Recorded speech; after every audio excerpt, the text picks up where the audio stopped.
5 साल की बेटी बाजार में गोलगप्पे खाने के लिए मचल गई।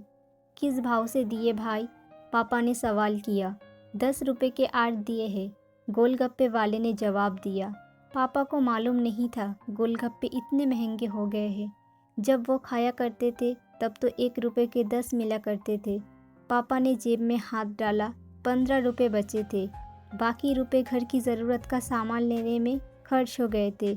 उनका गांव शहर से दूर है, 10 रुपए तो बस किराए में लग जाने हैं। नहीं भाई, 5 रुपए में 10 दो तो ठीक है, वरना नहीं लेने। ये सुनकर बेटी ने मुंह फुला लिया। अरे अब चलो भी, नहीं लेने इतने महंगे।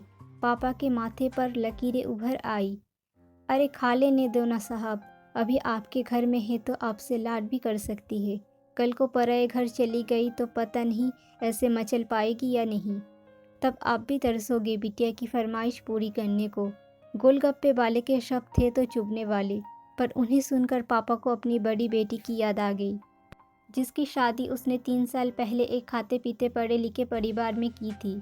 उन्होंने पहले साल से ही उसे छोटी छोटी बातों पर सताना शुरू कर दिया था।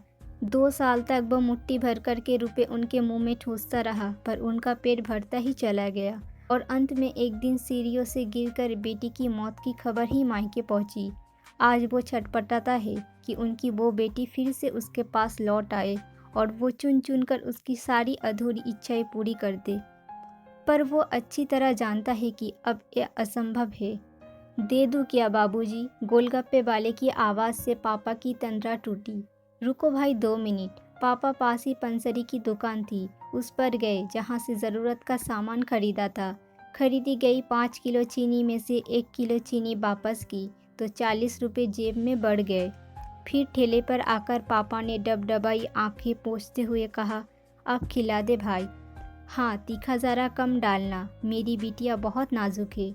सुनकर 5 वर्ष की गुड़िया जैसी बेटी की आंखें में चमक आ गई और पापा का हाथ कसकर पकड़ लिया। जब तक बेटी हमारे घर है उनकी हर इच्छा पूरी करे, क्या पता आगे कोई इच्छा पूरी हो पाए या ना हो पाए। ये बिटिया भी कितनी अजीब होती है, जब ससुराल में होती है तब मायके जाने को तरसती है। सोचती है कि घर जाकर माँ को ये बताऊंगी, पापा से ये मांगूंगी, बहन से ये कहूंगी, भाई को सबक सिखाऊंगी और मौज मस्ती करूंगी। लेकिन जब सच में मायके जाती है तो एकदम शांत हो जाती है, किसी से कुछ भी नहीं बोलती, बस माँ बाप भाई बहन से गले मिलती है, बहुत बहुत खुश होती है, भूल जाती है कुछ पल के लिए ससुराल। क्योंकि एक अनोखा प्यार होता है मायके में, एक अजीब कशिश होती है मायके में। ससुराल में कितना भी प्यार मिले, माँ बाप की एक मुस्कान को तरसती है ये बेटियाँ।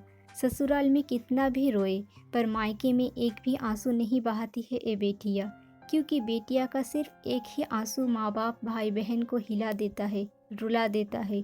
कितना अजीब है ये बेटियाँ, कितनी नटखट है ये बेटियाँ। भगवान की अनमोल देन है ये बेटियाँ। हो सके तो बेटियों को बहुत प्यार दे, उन्हें कभी भी ना रुलाए, क्योंकि अनमोल बेटी 2 परिवार जोड़ती है, 2 रिश्तों को साथ लाती है अपने प्यार और मुस्कान से। हम चाहते हैं कि सभी बेटियाँ खुश रहे, हमेशा भले ही हो वो मायके में या ससुराल में।